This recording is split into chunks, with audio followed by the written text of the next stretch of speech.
How do you make an adult realize their actions risk destroying everything they cherish? You can't coerce them into anything. You can only helplessly witness and handle the aftermath. That's where I found myself. My affectionate wife believed this would strengthen us, showcasing our love's depth and significance.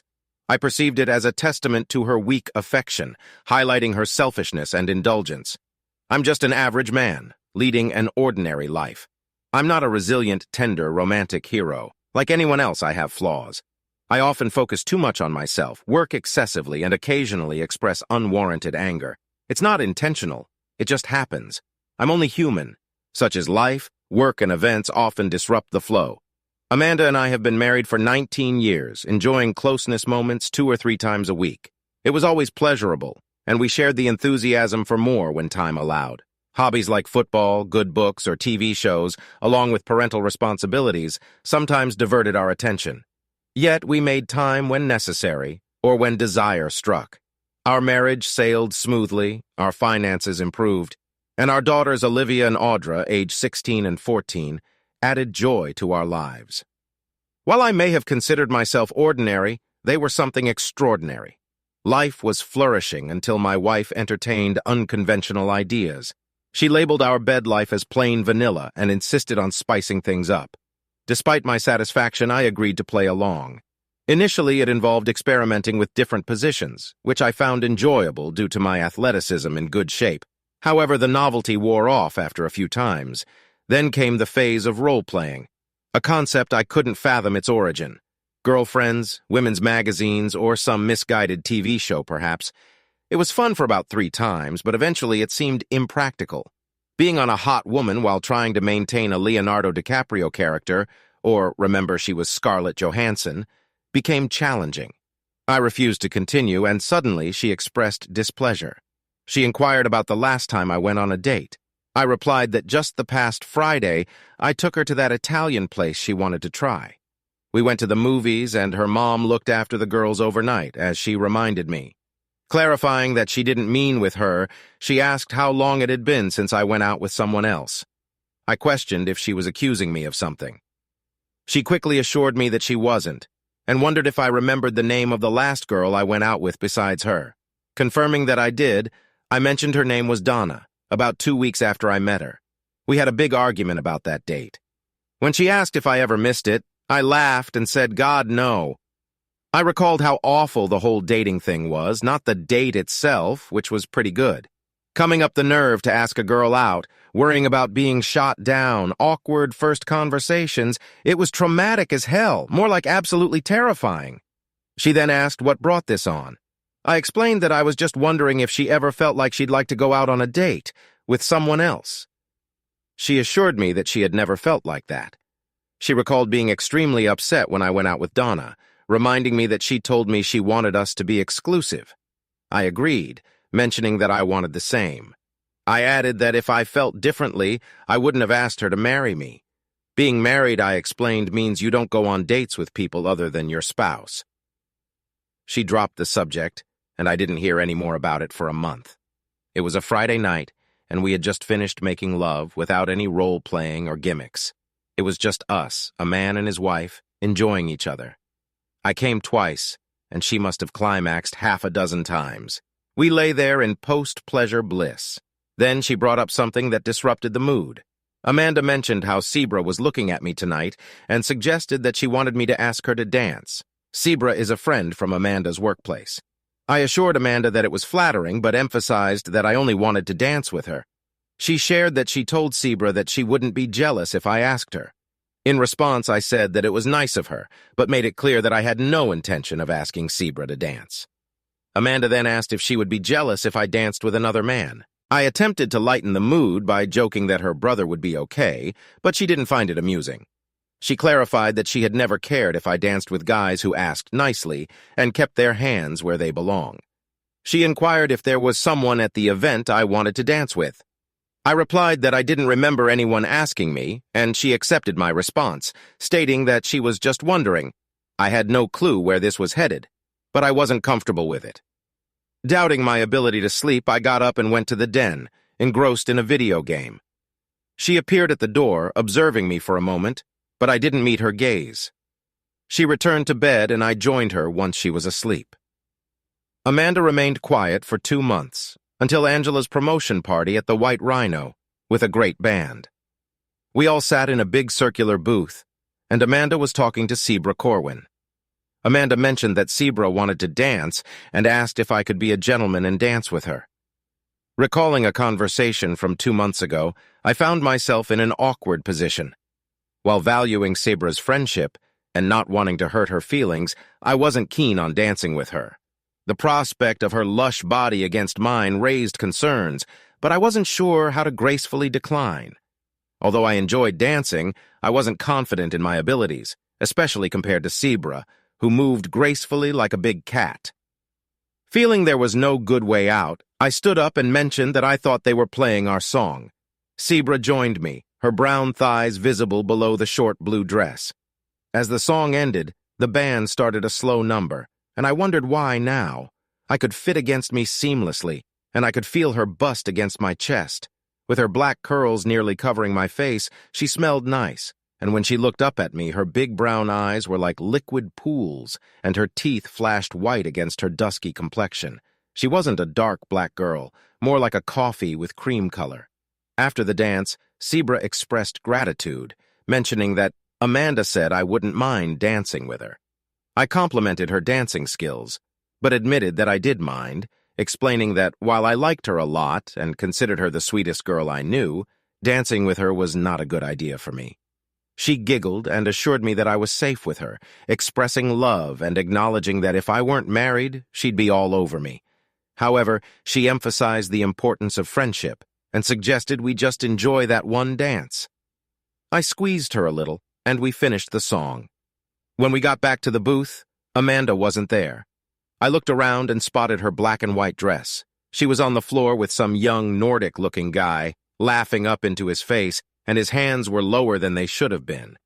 She noticed me looking for her, smiled, and shot me a wave. I was pissed, very pissed. In fact, she had set me off with Sebra so she could dance with that idiot. I threw a couple of 20s on the table and started walking toward the exit. Sandra watched me halfway to the door, then came running after me. I stopped, and she, a bit out of breath, asked where I was going. I informed her that we were being played. Amanda had been talking about dating other people and asking me if I ever thought about it. This was a test, and she set me up by getting me to dance with her, giving her an excuse to dance with Romeo inside. She asked what I was doing and if I was just going to leave Amanda there. I affirmed that I intended to leave her. She grabbed my arm, feeling like a heel, and apologized. I reassured her, saying I didn't like being played any more than she did. She asked me to take her back to my house so she could get her car. As we were almost home, my phone buzzed, but I ignored it. Sebra gave me a look when her phone rang and she answered it. She told Amanda they were almost at my house and explained that it wasn't her idea. She rode with us and wasn't about to be stranded. Sebra warned Amanda not to put her in that position and ended the call. She then informed me that Amanda wanted me to go back and get her. I expressed my desire for a wife who didn't play stupid games, sighing and questioning where this had come from. Sebra explained that it was Marcy from work, who had been talking about having an open marriage, claiming it made their bed life better. She and her husband Herb hardly talked, and spent their time trying to involve their friends. Amanda fell for it, and Sebra believed she was trying to set us up. I was surprised when Sebra mentioned that Amanda knew she loved me and had always been attracted to me. I nearly choked and apologized for the awkward situation. Sebra expressed that she found me gorgeous, but emphasized being a one-woman kind of guy, not good at sharing toys.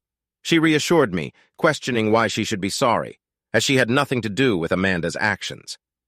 I had the opportunity to dance with my dream man, and I felt no regret about it. I assured her that I would let her know what happened, and she left in her car. Entering the house, I thought for a moment, then gathered my belongings from the master bath and relocated them to the one in the guest room. I also retrieved my work items and placed them there. Locking the door, I went to sleep. Possibly aided by the drinks I'd consumed, I was partially awakened by the slamming door downstairs and echoing footsteps in the hallway. The doorknob to the bedroom twisted a few times, followed by a tap on the door. I heard Amanda's stage whisper, cautious not to disturb the nearby sleeping girls, asking what was going on. The tapping and whispering persisted for about 10 minutes before her footsteps retreated to our bedroom, or what used to be ours. Strangely, I found myself disliking the bed in the guest bedroom, in an attempt to slip away before she woke up, perhaps a coward's plan. I failed. She descended the stairs while I packed files into my briefcase. She sputtered, clearly angry, questioning what was wrong with me. I retorted, suggesting that maybe she should be asking herself that question. Her voice rose as she asked what that was supposed to mean. I picked up my briefcase, stating that everything I did was in reaction to what she did. I expressed not wanting to look at her right now, emphasizing how close she was to making me permanently angry. Instructing her to get her act together, ensure all her points were checked off, and be ready to talk about it when I got home, I mentioned that I would pick up the girls and take them to Mom's house to settle the matter. Her face went pale, and she claimed to have no idea what I was talking about, suggesting the possibility of having something planned for the night. I told her it was up to her, stating that if she was interested in fixing what's broken, she should be ready and stop with the excuses. I added that if she was fine with the way things were, she could do whatever she wanted. I concluded by telling her to move her belongings into the spare bedroom because I liked my bed, making it clear she wasn't welcome in the same bed as me. She puffed up, but I left her there and went to work. I picked up the girls from school, and they happily went to Graham's for the evening.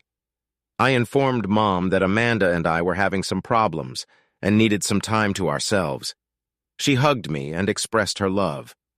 I was grateful not to have to answer a bunch of questions. Amanda was there when I got home. She had made cookies, and a plate of them and a cup of coffee awaited me. Standing up, she clung to me for a moment, kissed my cheek, and sat down beside me on the sofa. I helped myself to a cookie oatmeal with chocolate chips and M&Mints. It seemed like we were off to a good start, and I hated to spoil all this amicability. I addressed Amanda, expressing my disapproval of the unpleasant situation she created the previous night. I emphasized that what she did was not only hurtful to me, but also embarrassing for both of us, and disrespectful to see who was supposed to be her friend. Amanda had difficulty making eye contact and apologized for her actions. Reflecting on my own behavior, I recognized that I shouldn't have handled the situation that way. My intention had been to open up communication with her, as she had consistently shut me down before. I considered this approach a way for her to contemplate alternative perspectives. In response to my question about possibilities, Amanda hesitated briefly before blurting out that she had been thinking about trying to date other people.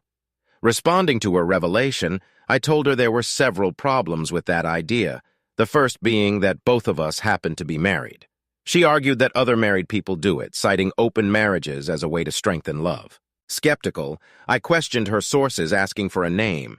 She mentioned Marcy and Herb, claiming they have an open marriage and that it strengthened their relationship. I doubted the authenticity of her information and suggested looking it up on Google to verify. She seemed a little shocked, but agreed to sit beside me as I fired up my laptop. After typing in, "How many people have open marriages?" and clicking on the first link, we discovered that according to a survey, less than 1% of Americans have open marriages. Checking several other links yielded the same result, less than 1%. She seemed to have anticipated something different, and mentioned that it was still a significant number, estimating at least 3 million. I disagreed, expressing doubt that many children are married, open or otherwise. Suggesting a different approach, I proposed typing in how many Americans expect their partners to be faithful. After clicking the link, we discovered that more than 95% of Americans expect fidelity. I pondered, so what do you suppose that means? I guess that most people aren't very open-minded. I thought there'd be more people with alternative lifestyles. I hear about it all the time. I wonder how many of those open marriages end in divorce. Despite her reluctance, I insisted. Well, I did, and I wanted her to know. I then typed in how many open marriages end in divorce. The answer revealed that 92% of open marriages end in divorce in 5 years or less. I analyzed the statistics saying, okay, let's see. Less than 1% of Americans are in an open marriage. That means that out of 1 million people, fewer than 10,000 are in open marriages. 92% of open marriages end in divorce. That means that out of that 10,000, there are 800 that don't end in divorce in 5 years. That's 800 out of 1 million. I asked Amanda to do the calculations and consider the odds of success for open marriages, especially when 92% of 1% fail. She admitted that the chances weren't very good. I pointed out that the few successful ones are those where both parties are willing. I directed her to the screen, emphasizing that 100% of marriages where one party is coerced into it fail. I made it clear that our situation would fall into that category since I wasn't willing to participate. I explained how my feelings of resentment, competitiveness, jealousy, insecurity, betrayal, and lack of security would impact us if I were to allow this. I expressed that the only reason I would endure such painful absurdity is if I were desperate to keep her. But I reassured her that I'm not that desperate. I mentioned that other women are attracted to me, citing an encounter from the previous night. I stated that if I were a pathetic loser or a sick individual, I might be interested in playing her game. But I clarified that I'm not that man. I made it clear that I would prefer her to shoot me in the head than break my heart. Amanda weakly responded that she didn't think everything on the internet could be believed. I acknowledged her point, stating that a good bit of it was probably misinformation, especially the part about many people having open marriages, which I suggested she shouldn't believe. I questioned her trust in Marcy, asking if she believed everything Marcy told her and pointing out Marcy's history of multiple divorces. When Amanda didn't know about Marcy's husband, I pressed further, learning that Marcy had been divorced 4 times. Incredulously, I remarked that Amanda was taking marriage advice from a 4-time loser, to which she protested, explaining that Marcy and Herb had a strong marriage. Expressing my disgust with the situation, I asked Amanda about the source of all this information. She revealed that Marcy talked about it all the time, and I also discovered that Marcy and Herb hardly spoke to each other, spending their time trying to engage in closeness activities with their friends. Expressing my frustration, I questioned Amanda about her actions, asking her how she thought this situation would end. When she suggested that our bed life had been stale lately, I disagreed, stating that I had been perfectly happy. I further pointed out that her desire to play games had made the situation weird, referencing the last time, and how she had climaxed 6 times. I questioned if those were Marcy's ideas, and her expression confirmed they were. I reacted strongly, expressing disbelief and frustration, emphasizing our strong marriage and rejecting the idea. She argued that it could be good and exciting, suggesting we share experiences. I responded, calling it a nightmare, and challenging her claim about men's fantasies, suggesting she Google it. I made it clear that any involvement in such matters would mean the end of our relationship. Amanda looked shocked and sought clarification on what we're through meant. She questioned if it meant divorce and expressed disappointment, believing our marriage meant more. I echoed her disappointment, expressing doubt about the strength of our marriage, based on her discussion of such matters. I conveyed that her discussion of such matters made me believe our marriage didn't hold much significance for her. I questioned what she would tell our daughters about Mom and Dad potentially splitting up, refuting her notion that it would be because I couldn't accept her having other relationships.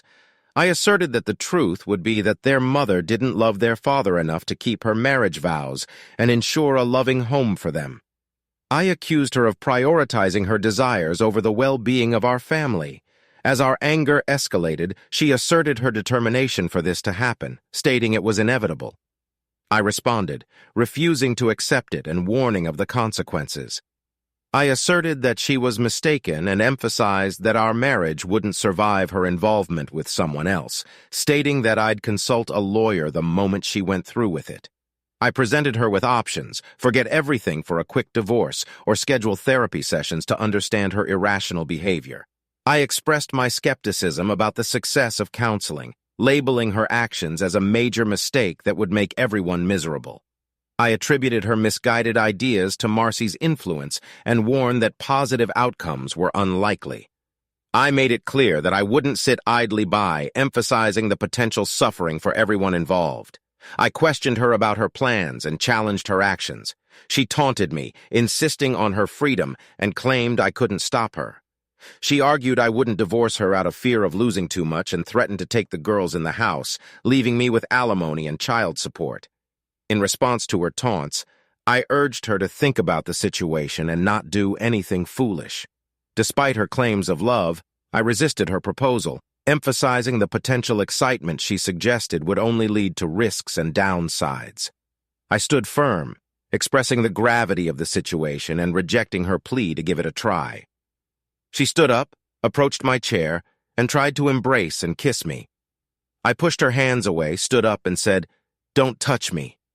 I need to think about this. I'll let you know what I decide." I lied.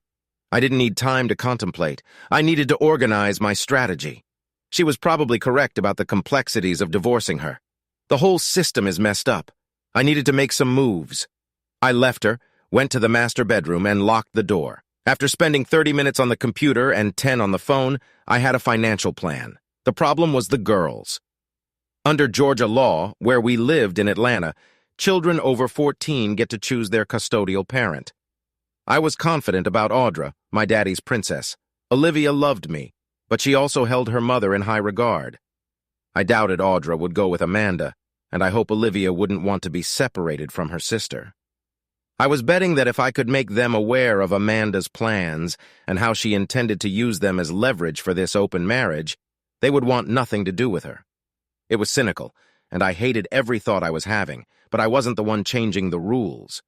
If Amanda had come to me before our marriage, expressing her desire to remain faithful for 19 years and then explore other relationships, would I have married her? Absolutely not. I would have left immediately. She knew it, and she would have done the same. She wanted to change the rules and force me into compliance, resorting to extortion tactics. The conversation unfolded 2 nights later, with Amanda beginning by offering an apology that I wasn't inclined to accept. I questioned her about the decision to see a therapist and engage in marriage counseling. When she denied having any issues and shifted the blame to me for planning to be with other men, I countered, pointing out the contradiction. She insisted she wasn't planning anything specific, just suggesting we have the option if it came up. In response, I shared a different perspective, revealing that I had opportunities to cheat occasionally throughout the years, but resisted due to a commitment to a plan of loyalty and marriage. I highlighted the importance of planning for a successful marriage and criticized her lack of commitment. I expressed concern about the impact on our promises to each other, our children, and even to God. Despite her hissing response, I questioned how the girls would perceive her betrayal, asserting that she wouldn't be telling them anything. Later that day, Amanda threatened that as the mother, she would undoubtedly get custody of the kids, ensuring I would never see them again. She vowed to make visitations difficult, cautioning me not to say a word to them. After a heated exchange, she glared at me, stormed off, and created enough commotion for anyone on the stairs to hear a couple of faint gasps and a muffled sob. When I reached the stairs, the girls were no longer there. I went to Audrey's vacant room and proceeded down the hall to Olivia's room, where I heard hushed voices inside. Upon knocking, Olivia asked what I wanted, and I requested to come in. She opened the door, and both of them had obviously been crying. Sitting between them, I embraced them both, and expressed regret that they had to witness such a conversation. I explained to them my belief that they wouldn't believe me unless they heard the conversation themselves. Olivia reassured me, saying it wasn't my fault, placing the blame on her mother. She mentioned not initially believing me, but now understanding the situation. Audrey expressed disbelief at her mother's actions, questioning how she could do such a thing to me and to them. I admitted not knowing the exact motivation, stating that Amanda had been influenced by negative influences at work and had made a firm decision to go through with it. I shared my unsuccessful attempts to dissuade her and mentioned her lack of concern. Concerned about her well-being, Audrey asked if Amanda was unwell, to which I responded that I had no clue about her current motivations. I mentioned suggesting therapy and marriage counseling, but Amanda showed no interest. Audrey asked what they should do, and I advised them to do nothing for the time being. I explained my plan to wait until Amanda believed I had given up, anticipating her going on a date. At that point, we would be prepared to leave, and I expressed doubts about her willingness to listen, even if I attempted to talk her out of it. I asked both of them if they were aligned with my decision, or if they wanted to stay with their mother. Audrey exchanged glances with her sister before declaring, "No, Dad, we're going with you." My heart lifted, finding solace in the support of my children after 19 years of disappointment. Over the next 2 months, Amanda and I barely communicated, assuming roles of distant roommates who harbored little affection for each other. The spare bedroom became her sleeping quarters, while I occupied what had once been our shared space. Despite my efforts to engage her in conversation and dissuade her from her chosen path, our interactions were strained. One evening, as we worked together in the garden, I broached the subject. I questioned the success of her plan, asking if our marriage was truly strengthening, where the passionate love-making she had envisioned was, and if the situation was as exciting and fulfilling as she had anticipated. She glanced at me, and for the first time I noticed a hint of doubt in her eyes, quickly replaced by anger. She snapped back, asserting that the situation was a result of my behavior.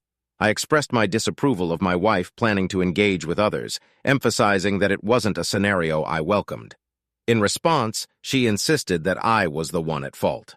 During our heated exchange, she practically shouted that I needed to consider the positive aspects of the situation. According to her, everything could be perfect if I let go of my stubborn pride. I questioned the idea of perfection and for whom it would be ideal. In my perspective, the current situation was far from perfect and certainly not favorable for me. I challenged her assertion that she loved me more, emphasizing that my love for her was expressed through granting her freedom while maintaining my commitment. I perceived her desire for exploration and boundary pushing as selfishness, rather than an expression of love.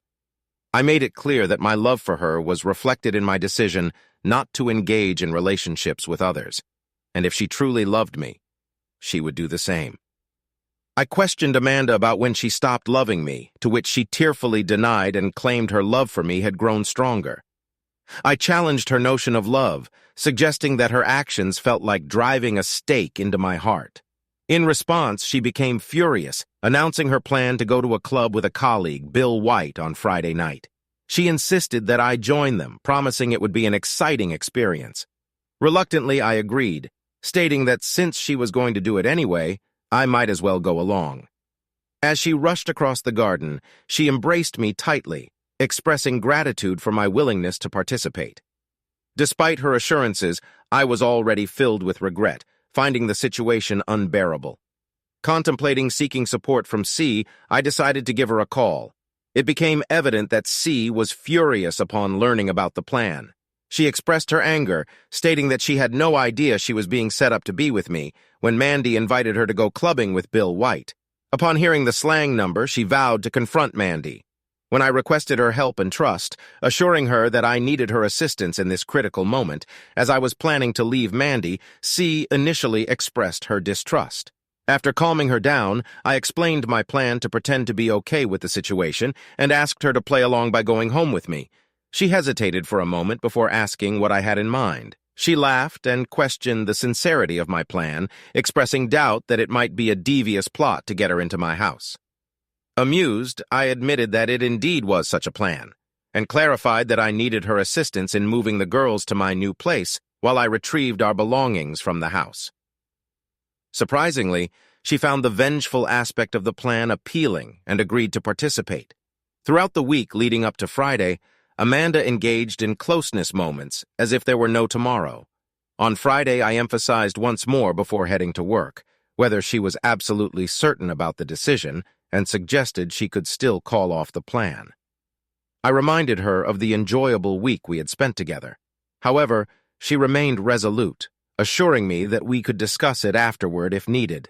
She expressed gratitude for my willingness to go along with her plan and assured me that the upcoming night would be the best yet. She danced her way out of the bedroom. She knew I was going to love this. Right, I thought sourly. Let's get this day over. When Zebra stopped by the house on Friday evening, she was absolutely stunning. Amanda was cute, petite, and slender, with a cute face that belonged on a teenager. Zebra was in a whole different league. She was tall, and she had one of those bubble butts you hear so much about and almost never see.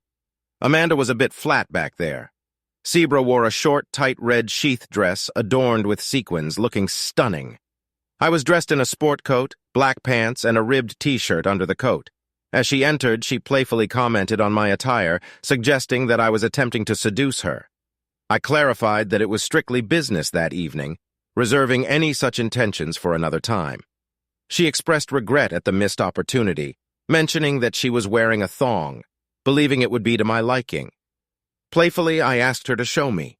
Drawing her closer, my hands on the hem of her dress, I teasingly lifted it up her legs toward her enticing figure. She warned about Amanda potentially entering at any moment, but I insisted, emphasizing the need for Amanda to think I was participating in her game. We shared a moment of laughter as I continued the playful interaction. As I was about to appreciate the delightful view in front of me, Amanda entered the room unexpectedly. There was a moment of surprise, and Zebra quickly adjusted her dress. Amanda greeted us with a smile, commenting on the apparent early start to our evening. I responded with a playful suggestion that she and Bill should be the ones getting a room. Amanda smirked at us, picked up her clutch, and we headed out for the night. Bill met us at the club. I don't think the evening started the way he'd expected. I shook his hand and just crushed it. I've been powerlifting for years, and one thing it does if you lift without straps is it gives you quite a grip. I could see him start to go weak in the knees, and I let him go. You could tell he wanted to whimper and nurse his hand, but his macho image wouldn't let him. He was one of those pretty boys. Have you ever noticed that, as men approach what some women would call ideal, the likelihood of there being a hairdresser or a Scientologist goes up to near infinity? Observing Bill, I drew a parallel with Tom Cruise. Curious, I inquired if he was a hairdresser, to which he chuckled and dismissed the idea, stating that hairdressers are predominantly gay. Acknowledging this, I brought up L. Ron Hubbard and revealed my affiliation with Scientology for 6 years, explaining that I was testing a theory. Zebra, having heard my theory before, was on the verge of choking and seemed ready to burst into laughter. Glancing at Amanda, who was visibly red with anger, I realized I might have shared too many private theories with Zebra. Deciding to change the subject, Zebra suggested finding a booth and marched away with a tense posture, with Mr. Bill trailing behind her at a safe distance. Once he was out of earshot, Zebra erupted into laughter, and I joined in, acknowledging, "You're a mean man, Corwin." "Yeah, well, this is a hell of a night," I responded. Encouraging her to pull herself together and act like she was seducing me, Zebra played her part convincingly. By the time we reached the booth, I found myself thoroughly seduced. After dancing with her twice, she exhibited everything but engaging in an enclosedness act, right on the dance floor. Amanda was occupied with Mr. Bill during our return, and I asked Zebra, "Are you ready for the big show?" She gazed up at me with those upturned eyes, an expression in them that conveyed this wasn't merely a game for her. They were enormous and radiant brown, and I found myself falling into their depths. I observed those full, lush lips slightly part, and her petite, pointed tongue moistened them. I couldn't resist. I had to taste her. It exceeded all my expectations and more. Suddenly I heard a noise, and Amanda and Mr. Bill were sliding back into the booth. "Oh no!" I exclaimed in my best Saturday Night Live voice impression. "Look who's back!" Zebra caught on, and so did Amanda, but Mr. Bill remained oblivious. Zebra chuckled, advising against doing anything mean to him. Amanda's face changed, puffing up like a pufferfish, and the smug smirk disappeared. I informed them that Zebra and I were planning to leave. I suggested they have fun, and Amanda escorted us to the door. She inquired about my well-being, noting that I had been acting like an idiot earlier. I responded that I was not okay, and urged Mandy to consider leaving now with me. I proposed going home and trying to work things out. I warned that if she stayed, it would be a permanent decision. She expressed her excitement, mentioning that this would be great for us, and advised me to go and enjoy myself, assuring it would be awesome. She encouraged me to avoid being an idiot, I retorted, implying her interest in Mr. Bill, not me, and stated that we were leaving. She grabbed my arm, insisting it would be a great experience, emphasizing that Zebra was interested in me. I questioned if she was spending the night with him, teasing about his stamina. She hesitated a bit, mentioning she might get home around midnight, planning to spice things up with Mr. Bill. I slapped myself on the forehead, remembering their plans. I told her to be quiet if Zebra and I were still engaged when she returned. She kissed me, and I hoped she enjoyed it, knowing it would be the last one. I left and got into the car where Zebra was waiting. She asked if I was sure about my decision considering my long marriage. I sighed and affirmed that I was sure. She commented on my seemingly calm demeanor, expressing surprise at my lack of distress. I explained that I had run out of emotional energy, having been upset for an extended period. I clarified that I was now just tired and sick, wanting the ordeal to be over. I mentioned that I had shed countless tears, but that time had passed and it was now time to move on. I suggested going to get the girls. Upon arriving, we noticed the moving truck already being loaded. The girls were busy carrying their clothes downstairs and packing them in large plastic tubs. As for furniture, we were only taking essential items, such as the bed from the master suite, the girls' beds, their TVs and electronics, and the big screen we had replaced 6 months ago, with an even larger one. When the girls completed their packing, Say took them in her car, and they drove to our new place. It was as far from the old one as we could get, while still remaining in the same school district. The guys finished packing, and I took a final look around. It appeared empty and silent, with only the ghosts of 19 years lingering. With a sigh, I removed my wedding ring and placed it on the kitchen table alongside my cell phone.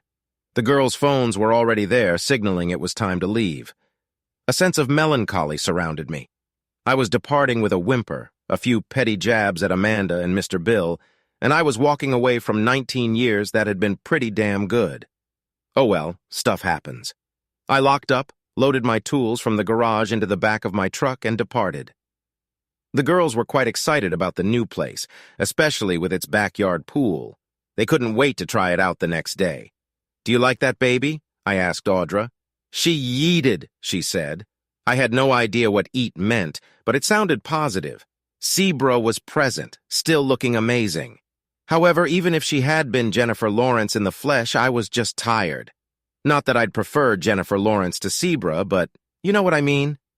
I think she sensed that and gave me a dazzling smile, a quick peck on the cheek, and then she was gone. The lingering scent of her perfume was the only reminder that she had been there. We went to bed, and surprisingly I slept not well, but I did sleep. The next morning I got up and made coffee, and the girls joined me after a while. We had a Danish kringole and chocolate milk for breakfast, and they watched cartoons on TV until noon. Two gorgeous little bikini-clad bundles of energy were then splashing in the pool while I lounged and observed. I wasn't really paying attention, wondering what Mandy was doing. By now, she'd likely be frantic, calling everyone she could think of, trying to figure out what had happened. She was going to have a tough time finding us. I wasn't working. I had sold the business and made out well. The girls weren't in school. It was summer vacation. We weren't going anywhere except to the grocery store, and we walked or took a bus there. The truck was parked in the garage. I was sure she had the police looking for us, but not having a car would be problematic for them. The only way she could reach us was electronically. She flooded our inboxes with messages, immediately messaged the girls whenever they signed on to social media, and sent tweets and messages on Instagram. We read them, but didn't respond. Let her find us the hard way. I anticipated that she would eventually look for me, considering she had work and bills to pay. I, on the other hand, wasn't making any payments, and I knew she would quickly fall behind. We had significant equity in the house, and losing it wouldn't be something she'd desire. About 3 weeks later, a private detective approached me in the grocery store. She inquired about my identity, to which I responded that my wife had hired him to find me.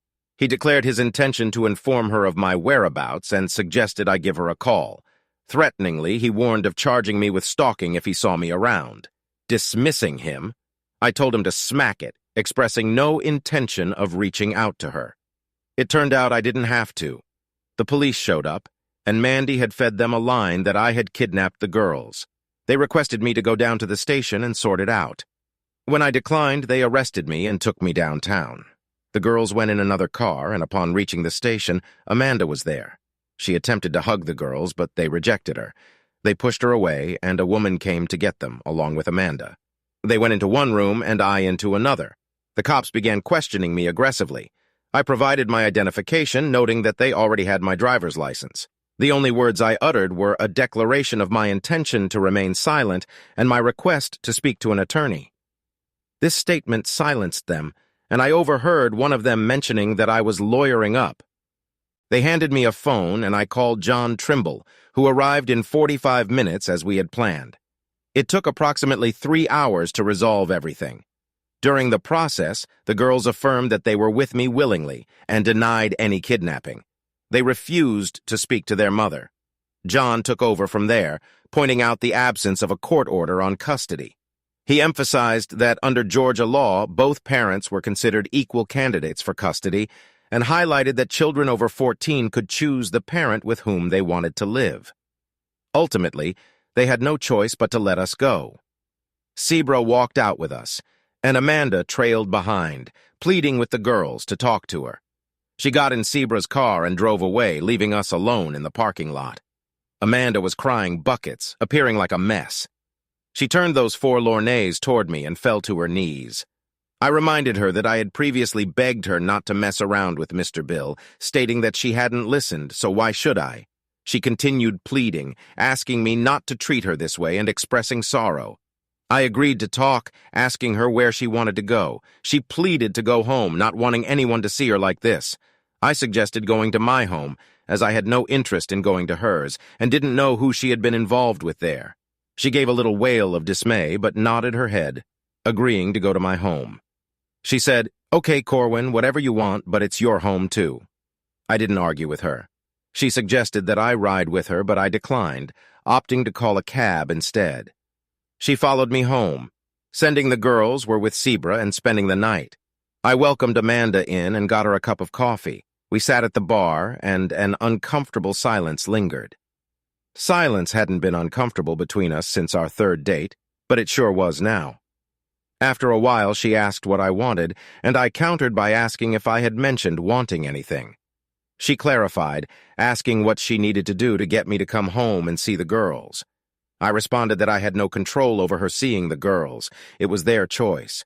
She accused me of poisoning the girls against her and suggested Marcy might have told me about it. I inquired if Marcy was the oracle of all wisdom. She repeated her question, asking what I wanted. I noted that the funny thing was I hadn't said a word to the girls about her. The only thing I had told them was that I was leaving, and they needed to decide who they wanted to live with. When she pressed on, wondering who had told them, I revealed that she was the one who had told them. Confused, she asked when she would have said anything. I reminded her of the night in the living room when she threatened me, and I pointed out that the girls were sitting on the stairs, overhearing every word she said. Her face went pale, and she started sobbing, unable to continue. I conveyed to her that the girls believed she had poisoned their perception, and I added that I also shared that belief. Her pleading was pitiful, reminiscent of my own. I responded callously, expressing indifference towards the situation with the girls, stating that she had messed it up and needed to fix it. When she asked what could be done with me, I suggested she file for divorce. She insisted that she didn't want a divorce. She just wanted me to come home. I asserted that I considered myself already at home, clarifying that I didn't live with her. She apologized, admitting it was a mistake to force me into the situation and expressing regret. She pleaded for forgiveness, proposing to go to a marriage counselor or a therapist. In response, I explained that the problem wasn't that I didn't want it, but that she did. I demanded that she file for divorce and warned her that if she didn't do so within a few months, I would take the initiative. I made it clear that I wanted nothing to do with her, considering our relationship irreparable. She called me a fool, accusing me of taking all our money by selling the business and emptying our bank accounts. I defended my actions, stating that I had sold the business at a significant loss and had taken only the money I had earned. I emphasized that I didn't have a dime of it left. All of that was indeed accurate. I had securely stashed the money away in an offshore account, realizing it was crucial to do so before the divorce proceedings began. The records indicated that I sold the business to a Danish company for an amount less than what I owed in taxes. I had intentionally overpaid the IRS significantly, with the surplus funds held to offset future tax liabilities. Our brokerage accounts remained untouched, although I recognized that I would have to relinquish half of them. To secure the girls' financial future, I had initiated a trust for them, ensuring they would be financially comfortable for the next 3 months. As part of my strategy, I had been frequenting various grocery stores, Walmarts, and convenience stores in town. Using my debit card, I made a point to request cash back every time the machine prompted me to do so. I had been obtaining cash ranging between $1.60 and $1.80 from numerous stores in town with 3 people involved in each transaction. This strategy had the potential to accumulate a significant amount quickly. The transactions were legitimate, and I had a substantial stack of cash stored in an old chest in a storage building ready for use once the coast was clear. Addressing Amanda, I informed her that she could have the house. The equity built up in it was sufficient for her to sell, get out of the mortgage, and manage for a while. I suggested that, after selling the house, she might consider moving in with Mr. Bill, wondering aloud about his wife's reaction to that prospect. Amanda gasped, claiming ignorance of his marital status. I pointed out that her desire for an open marriage indicated a lack of concern about his marital status, and advised her to move on, urging her to file for divorce.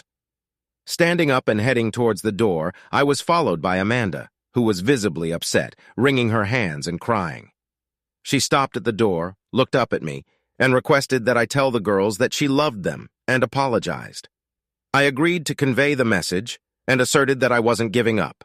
I clarified that I wasn't filing for divorce because I didn't want one, expressing my desire for her to come back home. She commented on my apparent lack of open-mindedness and expressed regret that she hadn't anticipated the situation turning out this way. She continued professing her love for me and declared her intention to keep trying. I was too tired to argue with her. I saw her out the door, took a minute to collect myself, and called Siebra. She brought the girls home, but she didn't come in. Audra and Olivia were very upset, and even angrier with their mother than before, if that was possible. I knew they wouldn't be at all receptive to the message from Amanda I had for them, so I decided to just sit on it for a while. 2 days later, Amanda showed up about 4:30 with dinner. She'd made a chicken tetrazzini with French-cut green beans and a big basket of garlic bread. Olivia opened the door. Amanda tried to hug her and got a stiff arm for her troubles. Amanda greeted me, addressing me as baby, and Olivia called out for my attention. I heard Amanda expressing her apologies, professing love, and stating that she missed me. However, Olivia abruptly shut her down, refusing to hear any of it, and instructing her to stay away. Amanda was visibly shaken, and as she nearly collapsed, I rescued the basket of food she was carrying. Following her to the sofa, she sat down and buried her face in her hands, sobbing about how much she was hated. I acknowledged that what she did to the girls was hurtful, and expressed doubt that they would trust her again. Despite sympathizing with her pain, I emphasized that rebuilding any relationship with the girls would be her responsibility, not theirs or mine. She mentioned making dinner and looked at me pleadingly. Despite recognizing that she brought it upon herself, I decided to help. I offered to talk to the girls while she found the dishes in the kitchen. Upstairs, the girls were furious, expressing disbelief at Amanda showing up and thinking that feeding them would make everything okay. Audra voiced her anger, stating that Amanda had destroyed their family. I empathized with Audra, explaining that Amanda had thrown in the hand grenade and now had to deal with the consequences. Despite Amanda's misguided perception that I was the problem, I reassured the girls that my love for them remained unchanged. I gave them the option to stay with me or be with their mother, emphasizing that my love for them would never waver. Olivia expressed her strong aversion to eating with her mother, stating that she'd rather hang herself. The girls affirmed their decision to stay with me, and we shared a hug. I proposed the idea of going down to eat with their mother and trying to be civil. Amanda asked if I wanted them to, and I expressed my desire for them to do so while avoiding mean comments. They agreed to be civil, but intended to convey their feelings. The dinner turned out to be extremely awkward. Amanda tried to engage the girls in conversation, but they responded with curt replies. After the meal, we cleaned up, packed Amanda's dishes, and she prepared to leave. When Amanda asked Audra for a hug, Audra declined, stating that Amanda was no longer her mother. Both girls went to their rooms without saying another word. Amanda was visibly distraught, and it took her about 30 minutes to compose herself enough to leave. Despite feeling pity for her, I took no responsibility for the situation. I found satisfaction in the turn of events, enjoying every minute of it. She continued to come over about once a week, and the girls kept destroying her hopes. She didn't file for divorce and continued to try to talk me into moving back in with her. After 6 months, I filed. When the divorce was final, I think Amanda finally realized that we were through. The court gave her visitation rights, and somehow every time she wanted to visit, there was something that did not let the visit happen. I certainly hoped she found someone that suited her open life. I sure had. I am still unmarried, my life dedicated only for my girls.